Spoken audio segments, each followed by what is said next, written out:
کہ میں ایک مرتد کی بیٹی ہوں, مجھے اس ادارے سے نکال دیا جاتا ہے. میں آدمی کی بیٹی ہوں جو مسلمان تھا اور کرسچن ہو گیا تھا, وہ ساری زندگی, وہ ابھی حیات ہیں, ٹھیک ہے, اصغر علی ان کا نام ہے, وہ ساری زندگی اس تلوار کے نیچے جیا ہے کہ اس نے اپنا دین کیوں بدلا ہے. وہ ساری زندگی گن پوائنٹ پہ جیتا رہا ہے. میرے میاں کا نام غلطی سے نادرا میں مسلمان کے ساتھ انٹر ہو گیا تھا, ان کو عدالتوں میں 1 سال چکر کاٹنے پڑے تھے, اور ان کو جج صاحب نے خود کہا تھا اگر کہیں آپ مسلمان ہوتے اور مسیحی لکھا جاتا تو ہم اس کو جہاد کی طرح بدلتے. اب تو آپ مسیحی اور مسلمان لکھا گیا, ہم تو کوشش کریں گے کہ آپ کو اچھی طرح ستائیں. آپ کہتے ہیں پرسنل ہراسمنٹ کیا ہے؟ میں جس ادارے میں جاتی ہوں, جب میرا ڈیٹا کھولا جاتا ہے اور پتا چلتا ہے کہ میں ایک مرتد کی بیٹی ہوں, مجھے اس ادارے سے نکال دیا جاتا ہے.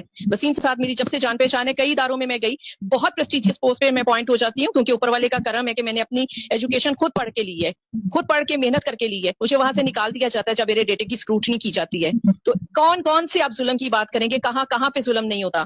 پادری اصغر علی کو کہا جاتا ہے کہ وہ پادری اصغر مسیح کیوں نہیں لکھتا, کیونکہ پادری اصغر علی سے تو گواہی ہو جاتی ہے کہ وہ ہم میں سے نکلا ہوا ہے. تو پھر اس پہ پیٹرول چھڑک دیا جاتا ہے کہ اس کو آگ لگا دو اس آدمی کو. میں اپنے والد